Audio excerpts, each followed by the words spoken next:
To me, agentic AI is watching what's going on and making decisions based on what it's seeing at that moment in time. And so that's kind of that next level of decision making, authority, and capability from AI. Hello, I'm John Zimmerman, and welcome to Shelf Confidence, a podcast brought to you by the Pennsylvania Food Merchants Association that explores the trends and innovations shaping the food and beverage industry. Today, we're talking about one of the fastest evolving topics in the business right now, agentic AI, and what it means for real-world operations.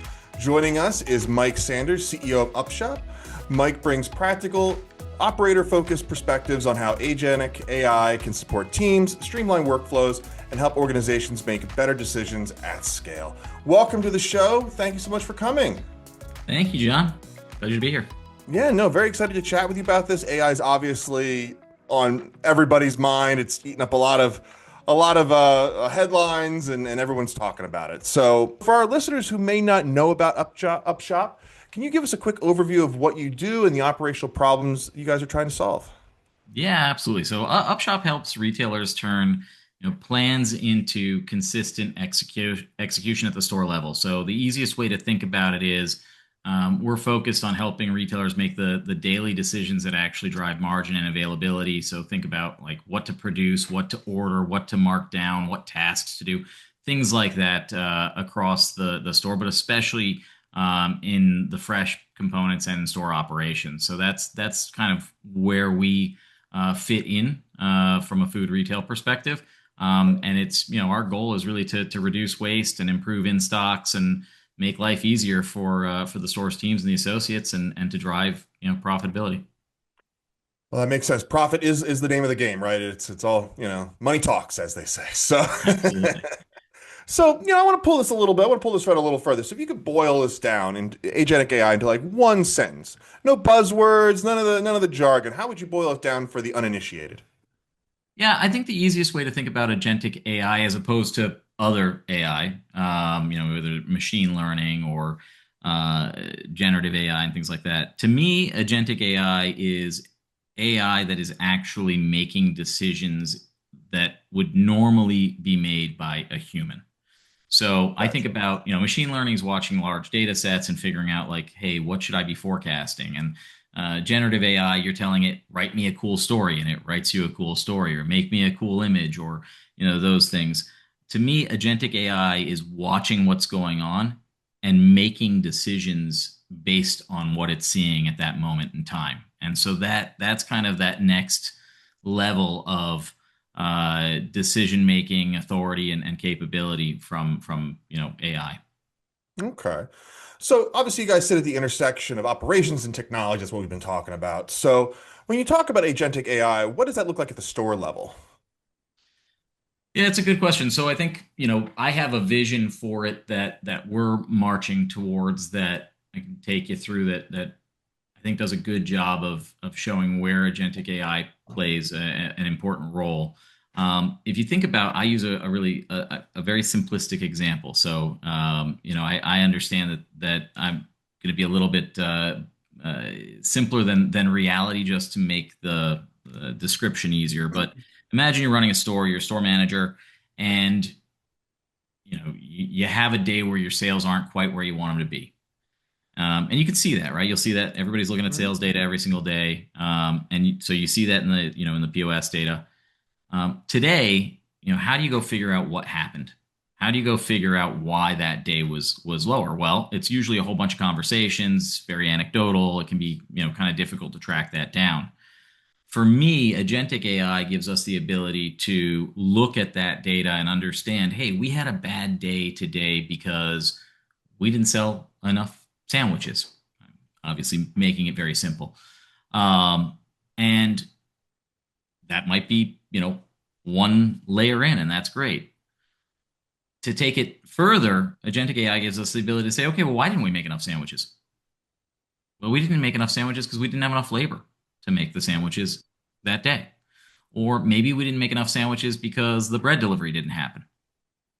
Taking that larger data set, constantly looking at it, and being able to make that determination is something that drives a better outcome across the stores. And I'll take it a step further where I really see this playing a role going forward, and where Upshop in particular is looking to really get more and more kind of down the line with is, all right, bread didn't show up, but we know that we have 7 days of supply on the shelf, and we know that the margin profile of that bread, matches what would be acceptable for the produced product that we were trying to sell, and the ingredients are okay from an allergen perspective, and all the things that we say about that particular product from the production perspective. So you know what? I'm automatically going to create a task for somebody to go pull bread off the shelf, bring that bread to the back, and create the sandwiches so that we don't have the bad day, and we never have to go back in time and look at why did we have a bad day, because we've been able to offset it ahead of time. To me, that's an easy, not easy to deliver on, but an easy way to think about the power of agentic AI in retail today.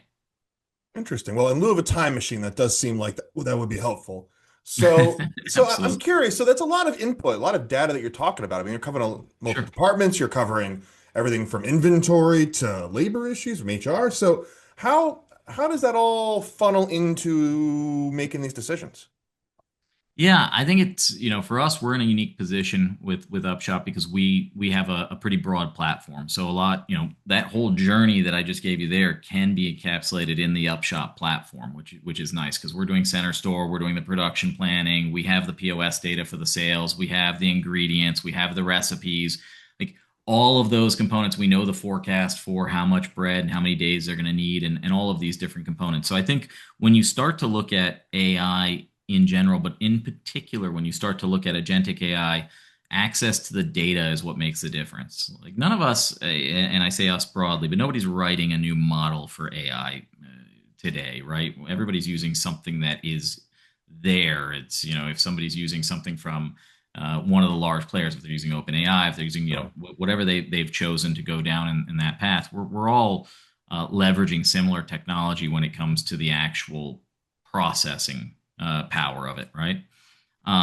What differentiates companies today in this space is the data set that you give the AI to make decisions with. And the Makes sense. broader that data set is, the cleaner that data set is, the easier it is for that data set to be absorbed into the AI for it to make the decisions. The better the output and the better the result will be from that. So I think that's something that for us is we're in a really cool spot because we have, this broad platform, and we've got, so much of that data available to us to make the decisions. Yeah, the quality data. I mean, obviously, the better the quality in, the better the quality out, I would imagine. Right. So, yeah. Yeah, absolutely.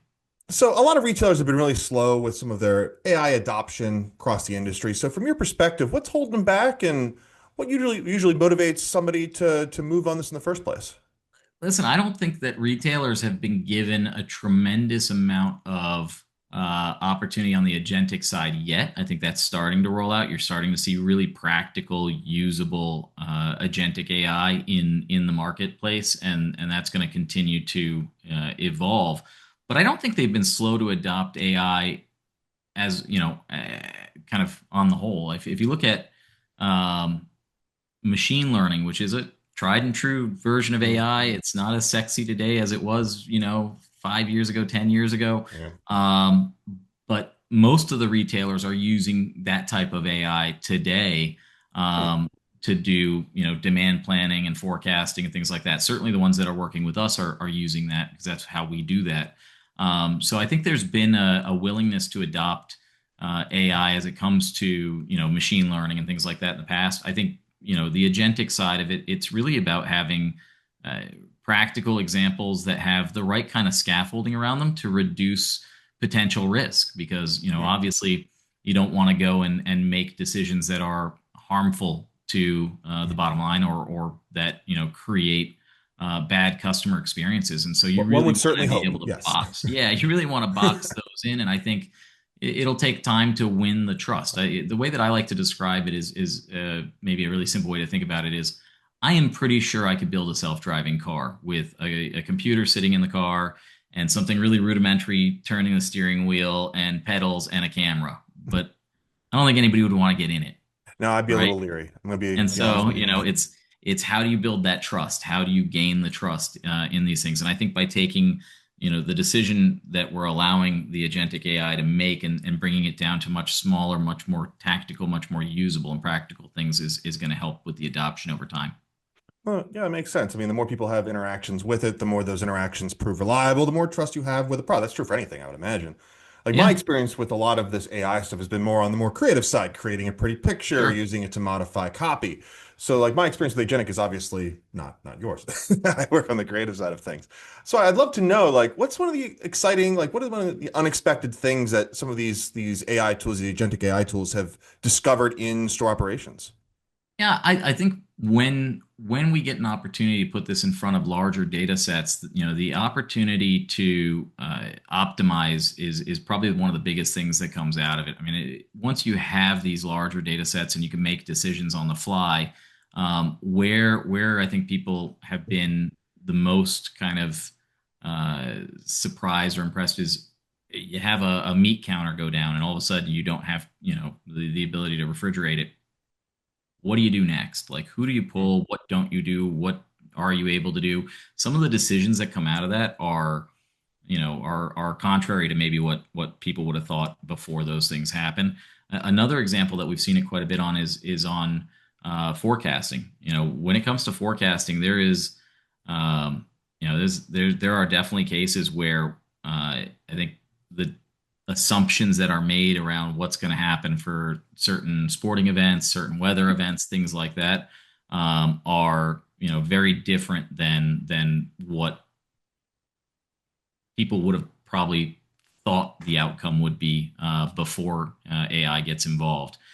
So much so that we've had requests to build in LLMs to be able to ask like, "Hey, why am I making all of these sandwiches today?" Well, as it turns out, there's a football event that's happening locally, and that's going to drive this. In the last 14 times that happened, this was the outcome, and that's why you're being asked to make all this stuff. So I think there's a lot of that happens in kind of a, hey, why is it saying I need to do this today? And over time, I think the ability for us to partner with AI in those tasks and be able to have that back and forth and look at them as more of a teammate is going to be really important in building that trust, as we were talking about just a second ago.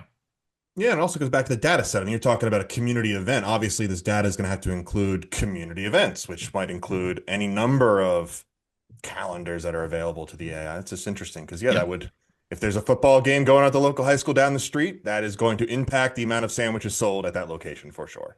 Yeah. Well, the last So, time they went to yeah. states versus the last time they just had a weekly ball game, Oh right? man, now we're starting to get into the gambling aspect of this. We can figure out, we get to put this thing to work to figure out which high school team we're going to be betting on, and then we'll go get a sandwich. I like this plan. Now you got my full If we attention. figure that out, we won't be on podcasts anymore. Well, keep me in mind. I'll happily market for you guys. So, we're talking about all this stuff with the function of this tool. So, like, what is the biggest like if a store were to adopt this? What is the biggest, most immediate impact or difference that a store team is going to see, like right on day one? Yeah, I think when you look at the more traditional AI, if you just think about it from a forecasting perspective, it's massive. I mean, the difference that you see on that side is pretty. It takes a little bit of lead time as it learns and as it figures out stuff, and as the teams learn to not override the forecast, because we certainly allow for interaction back and forth and things like that. When you look on the agentic side, for me, where I see this really turning into something exciting is the removal of tasks that no human should be required to do. There are so many tasks that don't require human thought or human connection or the rest of it. You think about expiration date checking, or you think Mm, about a lot of these tasks that are repetitive, rudimentary tasks that should be done by a computer. They're the best suited to do those types of tasks, and humans traditionally have been very poor at those really repetitive, boring, for a better word, tasks. sure. Whereas AI doesn't care about humans; they don't care about people. So what's better than having your associates out in front of the customer and telling them about a new pasta, or telling them about, something really exciting that's a new product that people seem to be enjoying, and helping them find stuff, and just making that overall experience significantly better. I mean, I think there's a real opportunity to free up a lot of cycles for associates to spend delighting customers. And to me, that ultimately needs to be the goal of agentic AI, at the store level. No, there's a lot of tasks out there on a regular basis that I would love to have a robot do for me. We were talking about this before. I was going to ask you. So, if you had some, I'm sure there's a number of tasks in your personal life that you would love to automate. Any Sure. thoughts on anything you might be able to stick the agentic AI on in your personal life to automate some tasks? Yeah, I mean, I don't know, but I don't know about the personal life as much as, if I could pick one thing, I think, my expense reports and the entire path to expenses would be Yes. huge. Just have it I do my think that, taxes for me. That sounds great. I'd be fine with that. yeah, yeah, that wouldn't be bad either. But it's definitely that's the bane of, I think, anybody's existence who travels as much as we do in this space. Kind of reminds me of like back in the day when the Industrial Revolution took over, like all the people that would go out there, the blacksmiths, they'd be out there with a hammer beating the metal, and now you fast forward 50 years and there's a factory doing it for them with a thousand anvils mass producing these things. It's interesting how things change over time. I've heard of AI being used in a number of loss prevention methods and things like that. Is this something that will also be helpful in that space as well? We don't do anything in that space, but yeah, absolutely. I think there's certainly going to be a use case for it. You see a lot of the camera tech, is more and more Yeah, popular, and it's, I think more and more folks are becoming, excited by the opportunity on the camera side. I do think that there's some, from what I've seen, at least some legal concerns around how that's used for loss prevention, and we've seen mhm. different countries, and even different states and counties mandate what can and can't be done from the Sure. camera side around it and things like that. So I do think that there's a lot to navigate there. But yeah, I think there's absolutely a world in where it can play a role there. Where I think it can play a role that is maybe less, uh, you know, difficult to navigate in uh, certainly over the next period of time here, are really making sure that tasks have been completed correctly. Camera technology for that, how many people have a task that gets done? How many companies have a task that gets done by folks that they take a photo of to prove that it was done correctly at the end of? How Yeah. many of those photos are a photo of a hand or a finger? Like, Wow. probably a pretty good percentage of them. How many of those are getting looked at a day? Like, for me, those are practical uses for agentic AI, where you could go, back and say, hey, this person, submitted a photo that said that the bathroom was clean, but I can't tell the bathroom was clean. Yeah. Or I can tell it was clean, so I'm going to give it a check mark, and you're not going to have to go check that photo. So I think there's some really practical use cases outside of loss prevention that maybe aren't as contentious, from a legal perspective. That makes sense. Yeah, I was gonna say like, yeah, you could scan a camera over a warehouse, and if the camera's good enough and the AI system's good, you could probably just do inventory that way if the system is reliable enough. That's Yeah. Yeah, interesting. it does get a little tricky when you're talking about, is it, or is that an organic avocado, or is that not an I guess it's going to organic depend on what avocado? QR codes it can scan and what it can identify. Like I know I go to the grocery store occasionally and like it'll ask you put the produce in the thing and it'll look at it and say, "Oh, you have a tomato or an avocado or an onion." That was a new discovery for me a few weeks ago when it did it for me. I was like, "Oh, I guess it's got something in there that could tell me." Just interesting. It's a brave new world, and I think, Truly at is. NRF we saw a lot of folks getting very excited about RFID and things like Yeah, that. I think that could help bridge some of that divide, where the camera tech, might struggle to differentiate between an organic and non-organic product. RFID could certainly be leveraged in sure. that space, provided the cost, points continue to come down, and there's, ways to apply it to things that might be wet, or might be cold, or different things like that. So there's definitely some challenges there, and it sounds, from what I've been hearing over the past few months here, like a lot of those are starting to come full circle. And for us, that's super exciting, because again, in a perfect world, we would love to not have to task an associate with figuring out if there's anything that has an expiration date that's coming up. It would be great if they could go wave a wand in that section, and that data just gets piped directly into Upshop, and we go from there. And that's something that we are, you know, we can take that data in because right now we take it in from the associate. We can take it in from another source like an RFID, but it'll be faster, it'll be more accurate, and it will again free up more time for that associate to go out and do things that are more meaningful in the store. No, it's excellent, which brings me right to my next question, actually. So there's a lot of concerns about AI and jobs. How do you explain to store teams that AI is about support and not really replacing staff? Yeah, I mean, I think what we talked about before around, the ability for them to delight customers, AI is not going to do that. Like that's just not the part of it. And I think if you talk to any retailer and they could, choose one thing for associates to be doing all day long, it's delighting customers. So the more we can, free up their time for that, I think the more that will become important. But I also think that we are, a lot of people talk about AI like it's going to do a whole job. It's just gonna like people will be irrelevant, and No, maybe one day.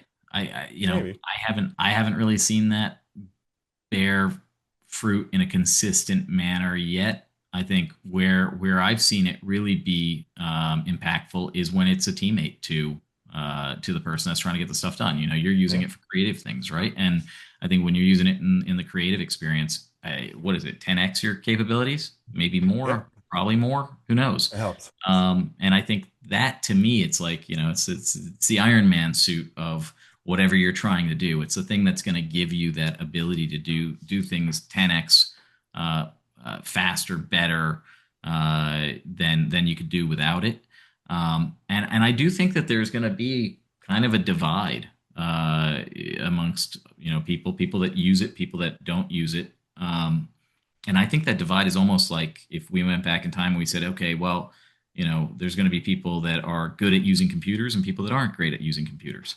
Um, if you were an accountant and you were doing stuff pen and paper with your Yeah, green brim on, sure. uh, and all of a sudden, everybody else is using Excel, well, you're probably going to want to learn Excel, or you're probably not going to be in high demand because that will become kind of the norm. And I think that's what we're going to continue to see with AI, whether it's at the associate level, which is up to, companies like Upshop to deliver on that promise down to the associate level, or whether it's at a store manager level or if it's at a regional manager level, that superpower to say, I'm going to go, to this store today. And instead of doing a store walk where it's completely random or where I go through every item on a checklist, I'm going to go focus in on the top 5 things that are a needle mover for this store based on the data sets that are available in real time. Yeah, I mean, you want to be able to have the tools working for you. So, Yeah. yeah.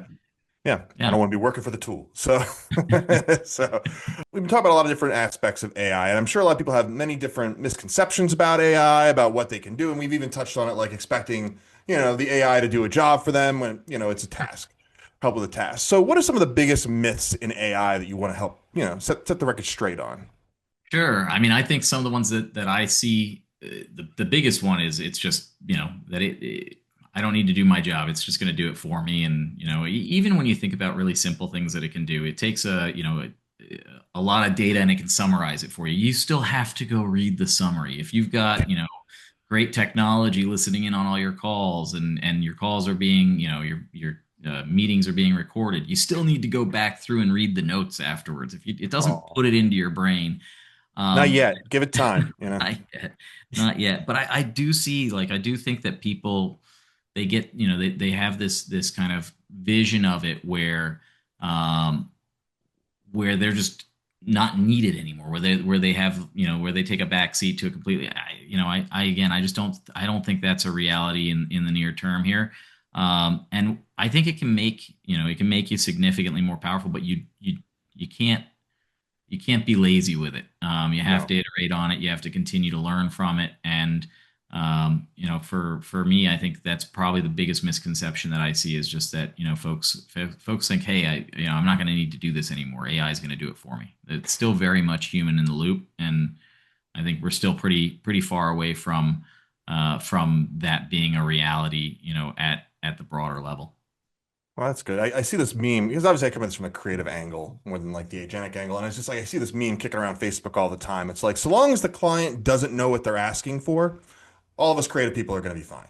So, and I just think to myself, like that's going to be the case for some time, I think, because, if they knew what they were, we wouldn't be hired in the first place. So just made me, every It's time I see true. it pops up on my feed, it cracks me up. Another thing that I think is really interesting about AI, and it ties directly into that. I haven't seen AI be a thought leader on anything yet, No. and thought leaders are always going to be necessary. If you want to Well, know what the general consensus is, AI is awesome. You well, want to it bring them aggregates forward. data and then the LLMs it into something that is digestible, but it's not coming up with Exactly. original things. That'll Right. be an interesting leap when that starts to change, though, because then all of a sudden we start getting into the ghost in the shell argument of like, where does robot enfranchisement begin and where does that become ethic? Where's the ethical gray on this all of a sudden? Like that's going to be a real conversation perhaps for our children, robot Yeah. enfranchisement and Moonanite independence. Something to look forward to It's down the road, right? It certainly is. It'll certainly be a complex component of it, and who owns IP, and what does that look like? I think is going to be a big part of it as well. I think when you started to see these companies coming out that were doing Very the good question. engineering Yeah. lift and writing code and Who things like owns that, it? who Yeah. owns it, right? And they were very clear to say, oh no, no, it's owned by whoever's asking it to write and whatnot. But I could see that getting challenged in court because, like, if you're the artist, but you were commissioned and it's owned by OpenAI, that could be an interesting. There's going to be some case law on that that's going to have to get figured out in a courtroom yeah, at some point. yeah, it's going to be that type of stuff. I think is those things will have to go through the legal process to figure out where they end up. But yeah, I think until we get to the point where it is capable of having kind of an original thought, and it's not just aggregating all of the thoughts and putting a logical lens to it. It's still gonna require all of us to be a part of it and drive it forward. Oh, brave new world, man, for sure. I'm very curious to see how all this stuff shakes out over the years to come. Well, my final question as we kind of bring this home here a little bit. So, I'd like you to look into your crystal ball if you could and tell me the future a little bit here. So, looking out into the future, 3, 5 years down the road, what will separate retailers that use Agentic from those that don't? Yeah, I mean, listen, I believe that if you don't, it's going to be tough to be competitive. And Yeah. I hate to say it in such a draconian way, but I think the ones that don't adopt AI, and certainly as agentic AI becomes more and more of a reality, I think it'll be really difficult for them to compete with the ones that do. And I think ultimately they won't make it through that process. I think of it, just like the accountant that doesn't use computers, doesn't use Excel, doesn't use the internet. Like there are these tectonic shifts that are happening, and I think consumers are going to want to go into a store where there's associates that are completely focused around kind of the experience that they have while they're there, and making sure that they have a great time and that they're getting the most out of whatever that store has to offer. And I think retailers that aren't able to deliver on that, it's going to be a big differentiator. I think that's where people are going to feel it. I think that's where the consumer is going to feel it. And I think consumers will gravitate to the places that they feel are able to deliver on that promise. That makes a ton of sense. Well, thank you so much for coming on the show. This was a great conversation.